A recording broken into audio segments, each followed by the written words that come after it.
آپ دیکھ رہے ہیں کے نیوز ایچ ڈی میں ہوں حارث علی شاہ گیلانی۔ چلتے ہیں آج کی اہم خبروں کی طرف۔ رخ کریں گے ساہیوال کا، جہاں سے رپورٹ کر رہے ہیں ہمارے نمائندے شان احمد۔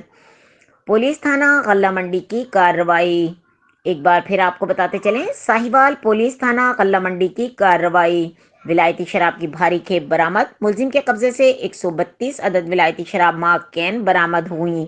ڈی پی او ساہیوال صادق حسین بلوچ کی زیر قیادت ساہیوال پولیس کا جرائم پیشہ عناصر کے خلاف کریک ڈاؤن جاری ہے۔ ایس ڈی پی او سٹی سرکل مہر محمد یوسف کی زیر نگرانی ایس ایچ او تھانہ غلہ منڈی مدثر غفار نے ہمراہ ٹیم کارروائی کرتے ہوئے ولایتی شراب کی بھاری کھیپ پکڑ لی۔ ملزم کاشف مسیح سکنہ لاہور بسواری کار کے قبضے سے ولایتی شراب کی بوتلیں اور کین کل 132 عدد برآمد کر کے پابند سلاسل کر دیا۔ مزید خبروں اور اپڈیٹس کے لیے ہمارے ساتھ رہیے گا، تب تک کے لیے اپنا خیال رکھیے گا۔ اللہ حافظ۔